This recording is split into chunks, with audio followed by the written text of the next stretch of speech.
pasado más de 60 años desde que Perdidos en el Espacio salió al aire por primera vez, pero muy pocos han escuchado la historia real de lo que ocurrió detrás de cámaras para que esa familia, esa nave y ese robot sin nombre llegaran a la pantalla. ¿Recuerdan cuando ver a una familia completa perdida entre las estrellas, acompañada por un mayor de la Fuerza Aérea y un robot gigante, se sentía como la aventura más normal del mundo? Lo que el público vio en pantalla ya era extraño de por sí, pero lo que sucedió detrás de cámaras fue todavía más extraño. Hoy contamos 15 datos extraños sobre Perdidos en el Espacio que probablemente nunca conocían, y quédense hasta el final, porque el dato número 1 conecta directamente con una película que llegó 30 años después, y que muy pocos fanáticos relacionan con esta historia. La premisa original ya era ambiciosa para su época. Una familia completa, seleccionada entre 2 millones de voluntarios, partiendo rumbo a un planeta cercano a la estrella Alpha Centauro a bordo de la nave Júpiter 2, en un futuro donde la Tierra sufría una sobrepoblación cada vez más difícil de sostener. Todo inspirado libremente en la novela suiza de 1812 sobre una familia náufraga. Antes de comenzar, no olviden darle like, suscribirse y activar la campanita. Número 15. El piloto que nadie recuerda. Antes de que existiera el programa que todos conocen, con Dr. Smith gritando de miedo y un robot agitando los brazos, hubo un episodio piloto completamente distinto.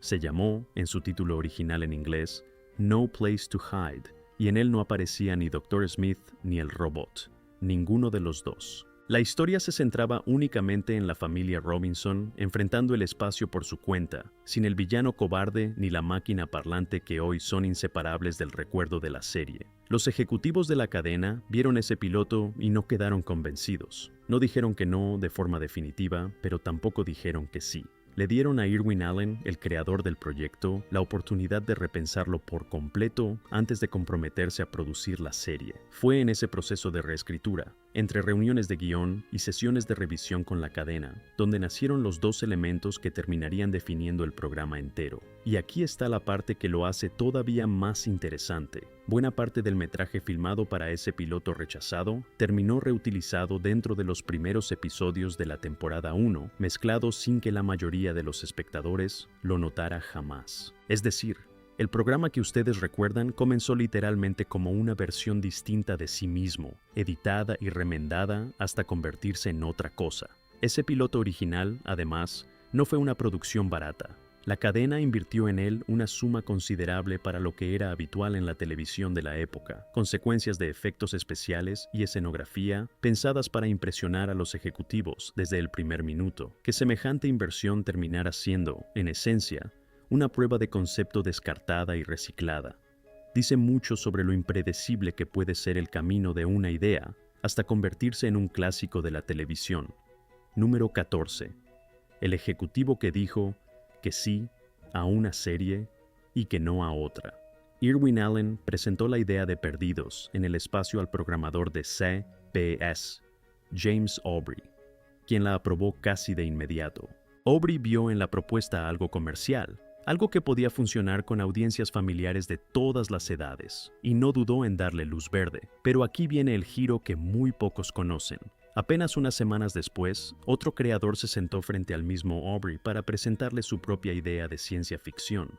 Se llamaba Gene Roddenberry y su propuesta era Star Trek. Aubrey escuchó, consideró la idea y la rechazó. Consideró que la propuesta de Irwin Allen era, en sus palabras, la más comercial de las dos. Por supuesto, la historia terminaría demostrando que ambas ideas tenían un enorme potencial, cada una a su manera, pero en ese momento específico, dentro de esa misma oficina, un ejecutivo tomó una decisión que hoy resulta casi imposible de imaginar. Uno de esos programas se convertiría en un fenómeno cultural que sigue expandiéndose generación tras generación. El otro, en un querido clásico de culto de 3 temporadas. Y todo comenzó con la misma persona diciendo sí a uno y no a otro, con apenas unas semanas de diferencia. Historiadores de la televisión estadounidense han repetido esta anécdota durante décadas, no porque Aubrey se haya equivocado por completo, sino porque ilustra a la perfección lo imposible que resulta predecir, desde un escritorio ejecutivo, qué idea terminará marcando a generaciones enteras, y cuál quedará como una simpática curiosidad de su tiempo. Ambas series, al final, encontraron su público, solo que por caminos y en cadenas completamente distintos. Número 13. Dos personajes que no debían existir. Si les dijeran que Perdidos en el Espacio en algún momento no tuvo ni villano ni robot, probablemente no les sorprendería después del dato anterior. Pero lo que resulta más curioso es por qué se agregaron.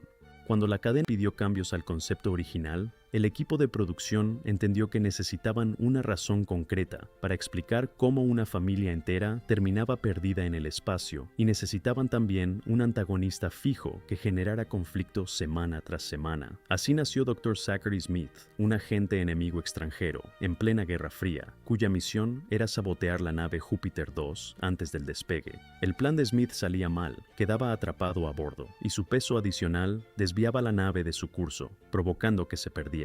El robot, por su parte, fue diseñado como parte del sistema de control ambiental de la nave, y en la trama original era el propio Smith quien lo reprogramaba para sabotear los sistemas críticos horas después del despegue. En otras palabras, el villano y la máquina, que hoy son el corazón cómico de la serie, nacieron como piezas de un plan de espionaje internacional. Nada de esto estaba en el plan original de Irwin Allen. Y sin embargo, terminaron siendo los dos elementos más recordados de todo el programa. Piensen en lo irónico de la situación. Una familia completa, formada por astrofísicos, biólogos y militares entrenados, seleccionada entre 2 millones de aspirantes para representar lo mejor que la humanidad podía ofrecer en su primer intento de colonizar otro sistema estelar, terminó a la deriva no por un error de cálculo ni por una tormenta de meteoritos imprevista, sino por culpa de un espía torpe que ni siquiera lograba completar su propia misión de sabotaje sin quedar atrapado en el intento. La grandeza de la premisa original chocaba constantemente con la torpeza del personaje que la había hecho posible, y de esa fricción nació buena parte del humor involuntario que definiría a la serie con el paso de las temporadas. Número 12. El título que nadie más tenía en la televisión. Cuando Jonathan Harris se unió al elenco para interpretar a Dr. Smith, el programa ya estaba en marcha. Los contratos de Guy Williams, June Lockhart, Mark Goddard, Martha Kristen, Billy Mumy y Angela Cartwright ya estaban firmados, y el orden de créditos ya estaba definido entre ellos. Harris llegó tarde a esa repartición y no había forma de insertarlo como protagonista principal sin generar fricción con el resto del elenco. Entonces surgió una idea que nadie había probado antes en la televisión de forma tan sistemática. Harris propuso que se le acreditara como Special Guest Star, es decir, estrella invitada especial, en cada uno de los episodios en los que apareciera. La producción aceptó, y ese crédito apareció episodio tras episodio durante los 3 años completos de la serie. Harris entendió algo que muchos actores en su lugar no habrían visto. Si tenía que ir al final de la lista de créditos, más valía convertir ese lugar en algo memorable en lugar de resignarse a él. Terminó siendo, según reconocen distintos historiadores de la televisión, uno de los primeros actores en recibir ese tipo de crédito de manera constante en una serie de televisión estadounidense. Un detalle de contrato terminó convirtiéndose en parte de la identidad del personaje. Antes de llegar a Perdidos en el Espacio, Harris ya tenía experiencia interpretando personajes pomposos y algo ridículos, sobre todo gracias a su papel de gerente de hotel en la comedia The Bill Dana Show, donde perfeccionó ese tono de autoridad exagerada, mezclada con inseguridad que después trasladaría, casi intacto, a Dr. Smith. El crédito de estrella invitada especial terminó funcionando casi como una broma privada entre la producción y el público.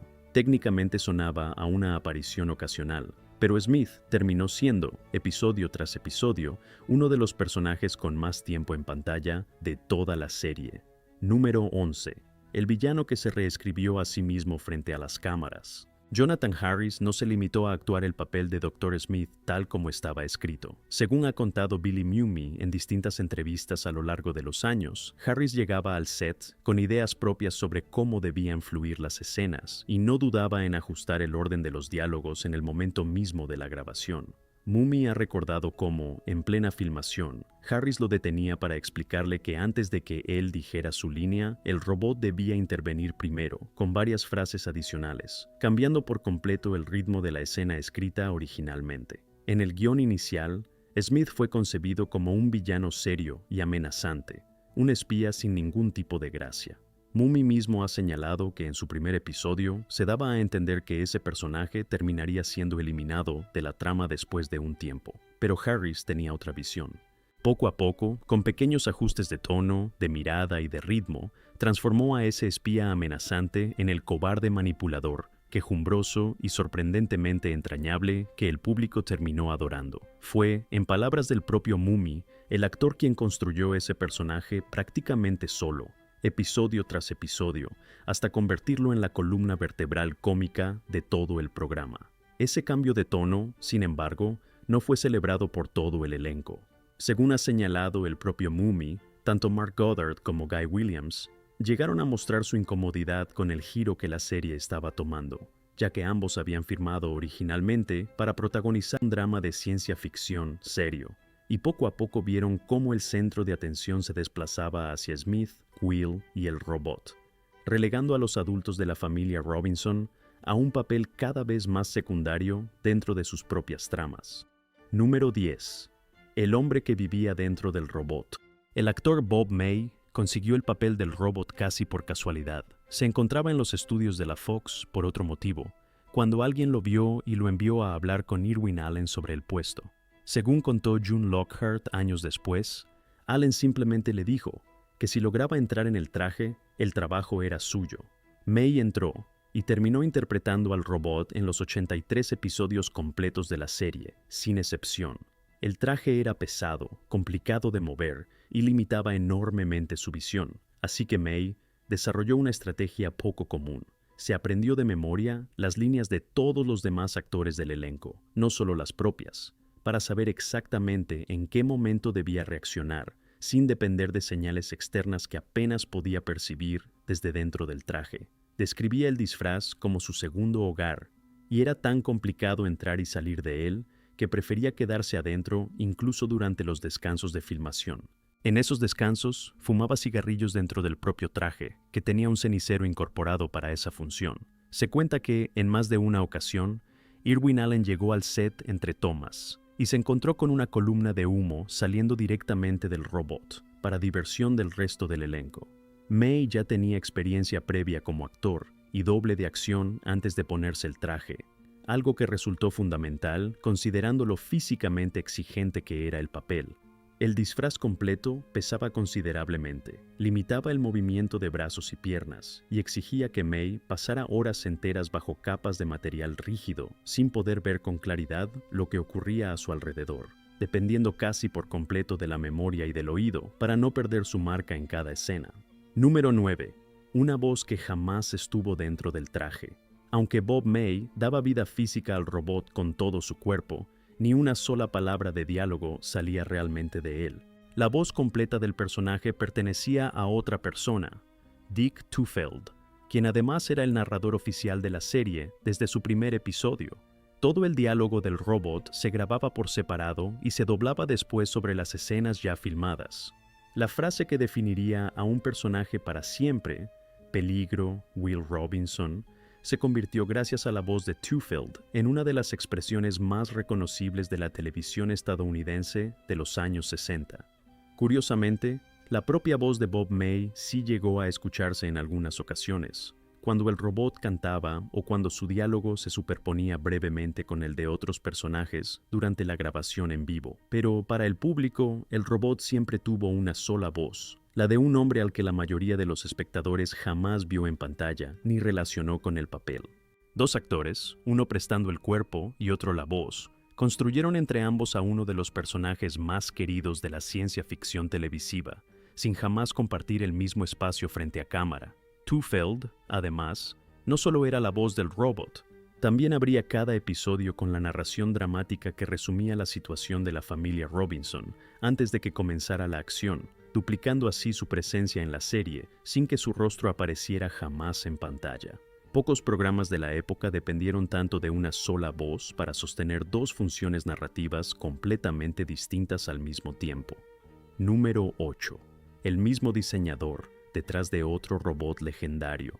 El diseño físico del robot no fue obra de cualquier persona. estuvo a cargo de Robert Kinoshita, el mismo diseñador responsable de crear a Robbie el robot, el icónico personaje mecánico de la película de ciencia ficción de 1956, Forbidden Planet. Es decir, dos de los robots más recordados de la ciencia ficción estadounidense del siglo XX salieron de las manos del mismo creador. Y la conexión entre ambos personajes no se quedó únicamente en el papel de diseño. Robbie el robot llegó a aparecer como personaje invitado dentro de la propia serie, Perdidos en el Espacio, en más de un episodio a lo largo de su temporada. Para el público de la época, ver a Robbie compartiendo pantalla con el robot de la familia Robinson era casi como presenciar un cruce entre dos universos de ciencia ficción distintos, sin saber que, detrás de ambos diseños, siempre había estado la misma mente creativa dándoles forma. Robbie apareció, entre otras ocasiones, en un episodio de la primera temporada titulado en inglés War of the Robots, y volvió a asomarse en el episodio que abrió la tercera temporada. Para los seguidores más atentos de la ciencia ficción de la época, esas apariciones funcionaban casi como un guiño secreto, una forma silenciosa de conectar dos producciones que, en apariencia, no tenían nada que ver entre sí. Pausa rápida. Si están disfrutando este recorrido por los secretos detrás de Perdidos en el Espacio, denle like a este video. Eso le indica a la plataforma que todavía hay gente que ama la ciencia ficción clásica de la televisión. Suscríbanse si aún no lo han hecho y cuéntenos en los comentarios cuál era su personaje favorito de la familia Robinson. Muy bien, sigamos con la cuenta regresiva. Número 7. La espada de Zorro llegó hasta el espacio. Antes de convertirse en el profesor John Robinson, Guy Williams ya era una estrella reconocida, gracias a otro papel completamente distinto: Zorro, la producción de Walt Disney que lo convirtió en un ídolo internacional entre finales de los años 50. Ese pasado como espadachín enmascarado no se quedó completamente atrás cuando Williams llegó al espacio. En más de una ocasión, la producción de Perdidos en el Espacio aprovechó sus habilidades reales con la esgrima para escenas de acción del programa. El ejemplo más recordado ocurre en el episodio The Challenge, donde el profesor Robinson se enfrenta en un duelo con espadas cargadas de electricidad contra un gobernante alienígena interpretado por el actor Michael Ansara. Quienes conocían el pasado de Williams como Zorro, reconocían de inmediato la precisión y la comodidad con la que manejaba cada movimiento. Una destreza que ningún otro actor del elenco podía replicar de la misma manera.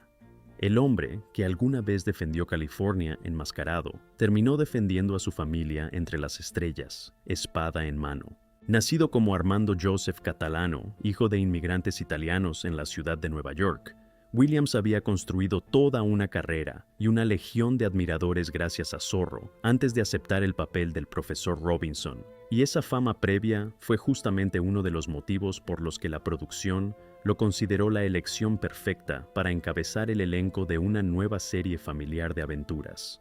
Número 6. Una serie que comenzó sin color, aunque no del todo. La primera temporada completa de Perdidos en el Espacio se filmó en blanco y negro, un total de 29 episodios. Sin embargo, existe un detalle que muy pocos espectadores de la época llegaron a notar. Las tomas de efectos especiales de esa primera temporada, como las secuencias de la nave Júpiter 2 en el espacio, sí se filmaron en color desde el principio, anticipando que esas mismas tomas podrían reutilizarse más adelante en episodios ya filmados en color. Fue una decisión inusual para su tiempo, pensada puramente en términos de ahorro de producción a futuro. Cuando llegó la segunda temporada, la cadena exigió el cambio completo a color, y la serie se transformó de inmediato en una explosión visual de trajes, criaturas y escenografías en tonos brillantes, típicos de la televisión a color de finales de los años 60. El contraste entre esas dos etapas es tan marcado que muchos fanáticos que descubrieron el programa primero, en su versión a color, se sorprenden al enterarse de que la temporada más recordada por la crítica, la primera, existió originalmente sin un solo color visible en pantalla, salvo en esas breves tomas de la nave que nadie notaba. Incluso la música de apertura reflejó esa evolución con el paso de los años. Para la tercera temporada, el tema principal fue reeditado a un tempo mucho más rápido y enérgico, buscando transmitir una sensación de aventura más dinámica que la que tenía la introducción original de los primeros episodios en blanco y negro. Número 5. El camión de bomberos en el estacionamiento de los estudios. June Lockhart, quien interpretó a Maureen Robinson, tenía una afición poco común para una actriz de su época. Coleccionaba y conducía un camión de bomberos antiguo, fabricado en 1923, como su vehículo preferido. Lo manejaba con tanta frecuencia hasta los estudios de la Fox que terminó teniendo asignado, según registros de la época, el espacio de estacionamiento más grande de todo el estudio, simplemente para poder acomodar semejante vehículo. Mientras el resto del elenco llegaba en automóviles convencionales, Lockhart aparecía en el lote de filmación al volante de una pieza de historia sobre ruedas, algo que sus compañeros recordarían durante décadas como una de las excentricidades más entrañables de la producción. No era un capricho aislado, sino una afición genuina que la acompañó durante buena parte de su vida y que convirtió su llegada diaria al set en un pequeño espectáculo aparte del programa mismo. Décadas después, esta anécdota sigue apareciendo en artículos y homenajes dedicados a la actriz, casi siempre como la prueba perfecta de que, fuera de cámara, la mujer que interpretaba a la calmada y maternal Maureen Robinson tenía una personalidad considerablemente más aventurera de lo que su personaje dejaba entrever en pantalla. Número 4. El niño que ya aterraba en otra serie antes de llegar al espacio. Cuando Billy Mumy fue elegido para interpretar a Will Robinson, el corazón emocional de la serie ya cargaba con una reputación actoral considerable para su corta edad. Años antes, en 1961, había protagonizado uno de los episodios más perturbadores y recordados de toda la historia de The Twilight Zone, titulado It's a Good Life. En ese episodio, Mumy interpretaba a un niño con poderes sobrenaturales, capaz de destruir la vida de cualquiera que se atreviera a contrariarlo, sembrando terror genuino entre un elenco compuesto enteramente por adultos. El contraste entre ese papel oscuro y el de Will Robinson, un niño curioso, valiente y profundamente bondadoso, no podría haber sido mayor.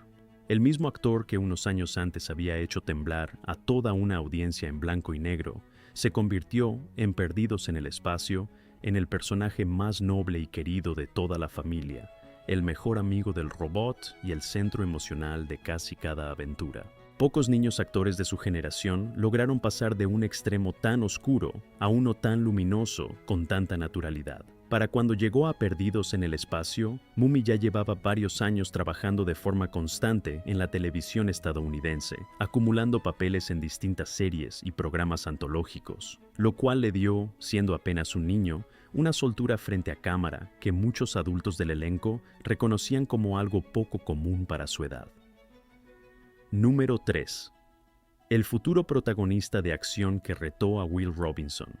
En el episodio The Challenge, transmitido en 1966, apareció como estrella invitada un actor joven llamado Kurt Russell, con apenas 13 años en ese momento.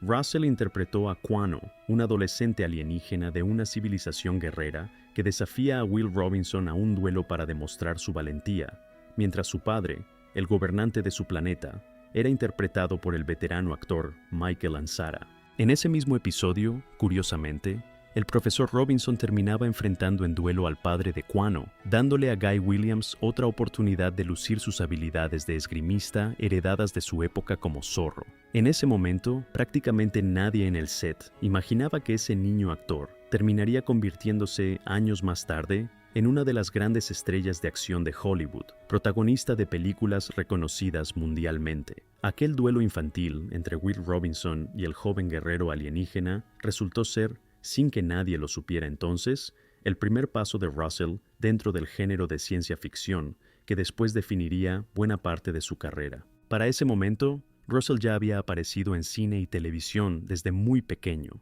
incluyendo una película donde compartió pantalla con Elvis Presley, y apenas un año después de su paso por Perdidos en el Espacio, firmaría un contrato de varios años con Disney que lo convertiría en uno de los rostros jóvenes más rentables del estudio. Número 2. La cancelación que tomó a todo el elenco por sorpresa. Después de 3 temporadas completas, Perdidos en el Espacio llegó a su fin de forma abrupta. y la noticia tomó al elenco completamente desprevenido. Marta Kristen, quien interpretó a Judy Robinson, ha contado en distintas entrevistas que recuerda con total claridad el momento en que recibió la llamada telefónica que le informaba sobre la cancelación. Según sus propias palabras, se quedó sin habla, y en ese momento nadie del elenco entendía realmente por qué había ocurrido. Con el paso de los años, Kristen llegó a señalar que la cancelación pudo estar relacionada con las tensiones entre Irwin Allen y la cadena CBS respecto al contenido de los guiones, que la cadena consideraba insuficientes o poco alineados con lo que exigía en ese momento. Existía además la sensación, compartida por varios integrantes de la producción, de que una cuarta temporada estaba prácticamente asegurada, algo que finalmente nunca se concretó. La serie terminó su recorrido con un total de 83 episodios, dejando a un elenco que se consideraba a sí mismo casi como una familia real, con la sensación de una despedida que llegó demasiado pronto y sin ninguna explicación clara. Kristen ha reconocido en distintas ocasiones lo emocionalmente difícil que le resulta incluso, hoy en día, volver sobre esos recuerdos, precisamente porque el vínculo entre los actores había dejado de sentirse como un simple trabajo mucho tiempo atrás. Número 1. El reencuentro que llegó 30 años después. Cuando finalmente se produjo una adaptación cinematográfica de Perdidos en el espacio en 1998, 3 décadas completas después del final de la serie original, la producción decidió honrar a los fanáticos que habían esperado tanto tiempo de una manera muy concreta. Trajeron de vuelta al elenco original en pequeñas apariciones dentro de la película. June Lockhart, Marta Kristen, Angela Cartwright y Mark Goddard aparecieron todos en papeles de camafeo, un guiño directo hacia el origen de toda la historia, pero la producción fue todavía más lejos con un detalle que muchos consideran el momento más emotivo de toda la película. Dick Tufeld, el mismo actor que había dado voz al robot desde 1965, regresó para prestarle su voz al robot rediseñado de la nueva versión. El cuerpo del personaje era completamente nuevo, con un diseño moderno y mucho más sofisticado, pero la voz que salía de él era exactamente la misma que había advertido a la familia Robinson del peligro durante 3 temporadas completas, más de 30 años antes. Para los fanáticos de toda la vida, escuchar esa voz exacta saliendo de una máquina completamente distinta se convirtió en el momento más efectivo de toda la película, la prueba de que, a veces, no hace falta reinventarlo todo. A veces basta con llamar al original y preguntarle si está disponible, y lo estaba. Ese pequeño gesto, casi invisible para cualquiera que no conociera la historia original, resume perfectamente el espíritu con el que toda la producción de 1998 decidió tratar el legado de la serie. No reemplazar el recuerdo de los fanáticos, sino honrarlo, incluso en medio de una versión completamente renovada para una nueva generación de espectadores. Dato adicional. Para el público de América Latina, Perdidos en el espacio tiene un capítulo propio que rara vez se menciona junto a los datos de producción en inglés.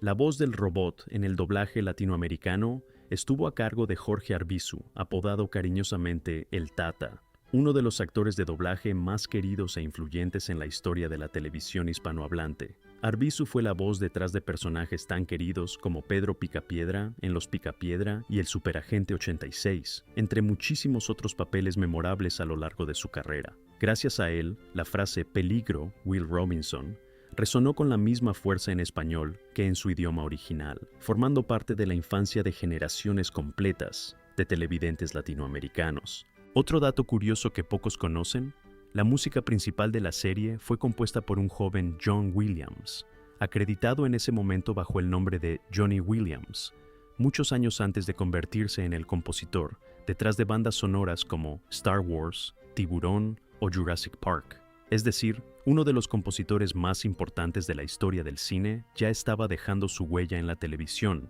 mucho antes de que el mundo entero conociera su nombre. Y volviendo a Jorge Arbizu, vale la pena recordar que su carrera en el doblaje abarcó también al tío Lucas de Los Locos Adams y a distintos personajes de series animadas producidas por Hanna-Barbera, lo que significa que la misma voz que decía "peligro, Will Robinson" en español latinoamericano acompañó a varias generaciones en decenas de otras producciones queridas, convirtiéndolo en una de las voces más reconocibles, aunque menos vistas, de toda la historia de la televisión hispanohablante del siglo XX. Y ahí lo tienen, 15 datos extraños y sorprendentes sobre Perdidos en el Espacio, la serie que llevó a una familia entera a las estrellas y que, 60 años después, todavía sigue sorprendiendo a nuevas generaciones de fanáticos. Cuéntenos en los comentarios cuál de estos datos los sorprendió más, y no olviden darle like, suscribirse y activar la campanita para no perderse el próximo video de esta serie. Desde la nave espía que nunca debió existir, hasta la voz de un robot que regresó 3 décadas después para saludar a una nueva generación, la historia detrás de cámaras de esta serie resultó ser tan entretenida como cualquiera de sus aventuras en pantalla. Hasta la próxima, y sigan recordando.